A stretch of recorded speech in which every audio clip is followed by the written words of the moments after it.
Halo guys, welcome back to Soltok ID dengan gue Philip Fidel di sini. Hari ini gue bakal membahas terkait dengan langkah hukum jika sertifikat tanah tumpang tindih.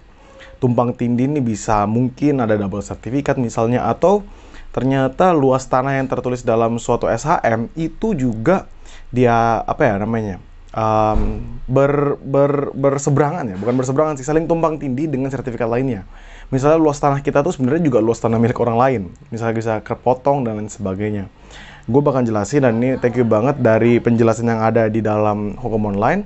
Semoga bisa membantu kalian, so check this out.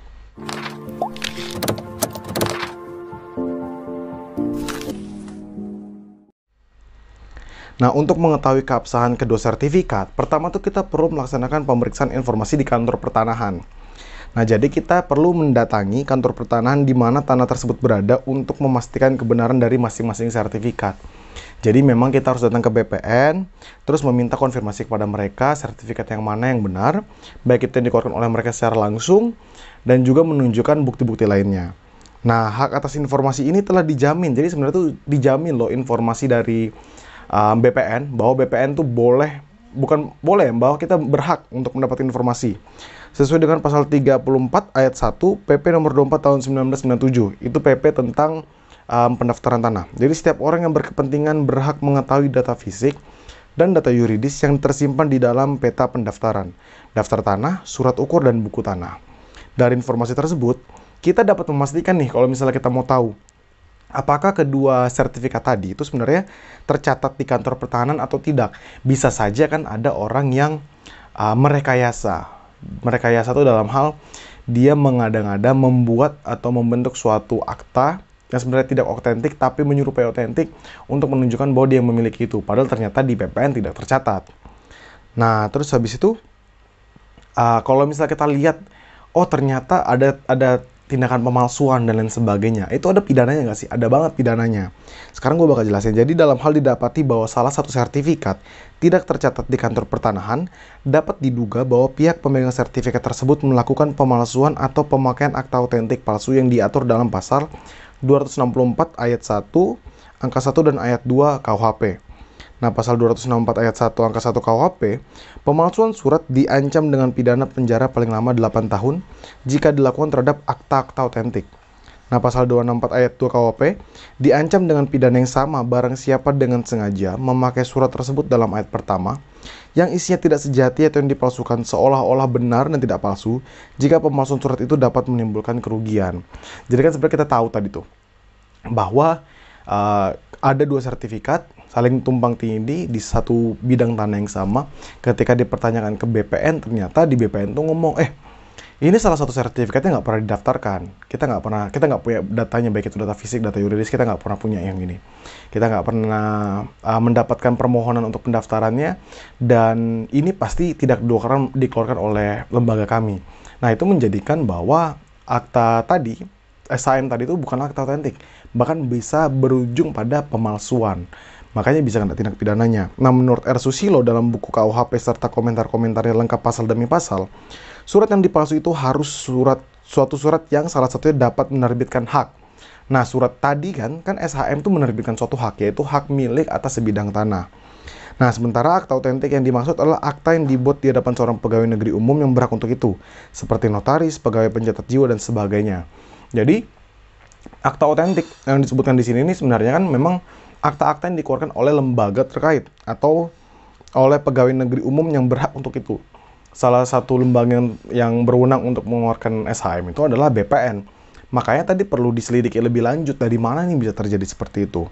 Apabila dalam kasus tumpang tindih sertifikat hak atas tanah terdapat dugaan pemalsuan sertifikat hak atas tanah, kita tuh sebenarnya dapat melaporkan loh ke pihak kepolisian atas dasar dugaan tindak pidana pemalsuan akta otentik. Jadi memang awalnya kan tentang keperdataan, yaitu saling tumpang tindih. Lalu ternyata bukan terbukti ya, kita bilang ternyata memang palsu. Palsunya itu bahwa tidak pernah tercatat, dan ini pasti tidak dikeluarkan melalui oleh BPN. Sehingga dapat disinyalir bahwa tindakan itu sebenarnya tindakan pemalsuan suatu akta otentik. Makanya bisa kita laporkan ke pihak kepolisian. Nah, awalnya kan perdata itu, tapi akhirnya ke pidana karena memang ada unsur-unsur pidana di dalamnya. Nah, juga setelah itu Apabila kedua sertifikat tersebut tercatat, nah ini, apabila ternyata dua-duanya itu tercatat, maka dapat mengajukan pengaduan kepada Kepala Kantor Pertanahan sebagaimana yang diatur dalam pasal 6 ayat 1 dan 2 Permen Agraria dan Tata Ruang atau Kepala Badan Pertanahan Nasional nomor 11 tahun 2016. Pengaduan paling sedikit memuat identitas pengadu dan uraian singkat kasus serta harus dilampiri dengan fotokopi identitas pengadu, fotokopi identitas penerima kuasa dan surat kuasa apabila dikuasakan, serta data pendukung atau bukti-bukti yang terkait dengan pengaduan. Lalu, pengaduan akan diproses dengan dilakukannya pengumpulan data, analisis, pengkajian, dan pelaporan dalam rangka menyelesaikan sengketa dan konflik. Menjawab dari pemikiran tadi, misalnya, jika ternyata bidang tanah tadi itu tumpang tindih sertifikat hak atas tanahnya, Menteri Agraria dan Tata Ruang, garis miring Kepala BPN, karena kan memang Kepala BPN itu adalah Menteri juga, atau juga Kepala Kantor Wilayah Badan Pertanahan Nasional sesuai kewenangannya menerbitkan keputusan pembatalan sertifikat yang tumpang tindih, sehingga di atas bidang tanah tersebut hanya ada satu sertifikat hak atas tanah yang sah. Jadi kalau misalnya ada dua tadi, terus kita bisa menunjukkan bahwa ini memang tanah kepemilikan kita. Kita punya akta jual belinya, kita punya runtutan ceritanya, kita membeli dari pihak pertama, terus habis itu kita selama ini memang menempatinya, menguasai tempat itu, dan memang tanah tadi itu benar-benar milik kita yang bisa dibuktikan oleh data-data pendukung yang lain, maka sertifikat yang dimiliki oleh pihak lain itu, walaupun memang tercatat, bisa diabaikan. Misalnya ternyata ketika diruntut seperti itu, sertifikat yang dimiliki oleh pihak lain itu tidak memiliki basis yang kuat seperti kita. Asal tiba-tiba hanya ada pendaftaran saja oleh pihaknya dia secara sepihak lalu diterbitkan oleh BPN. Bisa terjadi juga. Tapi karena kita memiliki alur yang jelas, kita punya runtutan cerita yang jelas dan memang didukung oleh data-data yang kuat, maka kita bisa memenangkan terhadap kasus ini. Jadi nanti akan ada pembatalan dari Kepala BPN di kantor wilayah di mana tanah tersebut ada, yang memang sesuai wewenangnya, untuk membatalkan terkait dengan sertifikat tadi, salah satu sertifikat yang memang tumpang tindih. Jadi cuma ada satu sertifikat aja di situ. Nah, jika ada pihak yang keberatan atas hasil penyelesaian tersebut, misalnya pihak ketiga itu ya, yang memang dia punya sertifikat ganda tadi itu, keberatan, maka dapat diajukan upaya administratif maupun gugatan ke PT UN. Kenapa ke PT UN? Kenapa nggak ke KPN? Karena memang ketika surat pembatalan itu dikeluarkan, itu kan dikeluarkan oleh pejabat tata usaha negara. Dan yang dikeluarkan itu adalah keputusan tata usaha negara. Nah, KTUN yang dikeluarkan ini adalah objek dari petun. Nah, sehingga kalau misalnya mereka merasa ada yang janggal atau mereka merasa hal tersebut seharusnya tidak seperti itu ya, misalnya mereka mau menuntut hak mereka masukkan ke PT UN dengan melihat bahwa di PT UN itu ada batas maksimal untuk mengajukan gugatan, yaitu kalau tidak salah itu 90 hari. Jadi harus semaksimal mungkin itu sebelum 90 hari itu. Nah, lalu terhadap keputusan tata usaha negara dapat dilakukan upaya administratif yang berdasarkan UU nomor 30 tahun 2014. Jadi ini memang terkait dengan hak, misalnya dia mau mengajukan gugatannya, di mana terdapat dua jenis yang upaya yang dapat dilakukan, yaitu upaya keberatan dan banding. Warga masyarakat dapat mengajukan keberatan kepada badan dan atau pejabat pemerintahan yang menetapkan keputusan dan atau tindakan yang dirasa merugikan tersebut. Apabila warga masyarakat tidak menerima penyelesaian keberatan itu, maka dapat diajukan banding ke atasan pejabat terkait. Jika warga masyarakat tidak menerima penyelesaian banding, warga masyarakat dapat mengajukan gugatan ke Pengadilan Tata Usaha Negara. Maka jika telah diajukan pengaduan terhadap permasalahan tumpang tindih sertifikat hak atas tanah, namun kita tidak menerima penyelesaiannya, maka silakan melakukan upaya administratif kepada Menteri Agraria dan Tata Ruang /Kepala BPN atau Kepala Kantor Wilayah BPN atau atasan jabatannya, atau ajukan gugatan ke Pengadilan Tata Usaha Negara.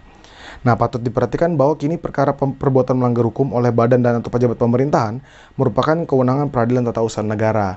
Jadi sebenarnya kayak gitu runtutannya. Kalau misalnya gue bisa sum up ya, gue bisa konklusikan, kalau ternyata dalam kasus sertifikat ini tumpang tindih, ditanyalah kepada kantor BPN setempat, lalu dibuktikan bahwa memang salah satu sertifikatnya nggak pernah dikeluarkan, maka kita bisa merasa itu pemalsuan. Itu ranahnya nanti ke pidana. Kita bahas ke pidana, kita laporkan ke kepolisian untuk dia bisa diselesaikan urusan pidananya mengenai pemalsuan akta otentik.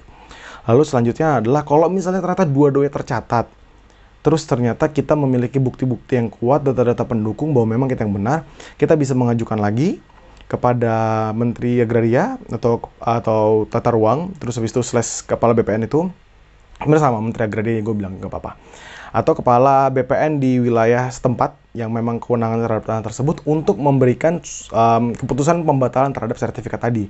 Jadi sertifikat pihak lain itu dibatalkan. Nah, tapi kalau ternyata kita yang menjadi pihak yang dibatalkan sertifikatnya, ada langkah lain nggak? Ada, kita bisa upaya administratif tadi.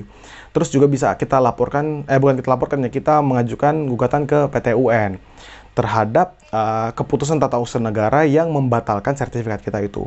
Nah, kalau misalnya kayak gini, kalian punya pertanyaan terkait dengan pertanahan, terus juga kalian pusing nih gimana, misalnya kalian punya sertifikat yang tumpang tindih, coba kalian komentar di bawah, gue bisa bantu. Oleh karena itu, salam demokrasi.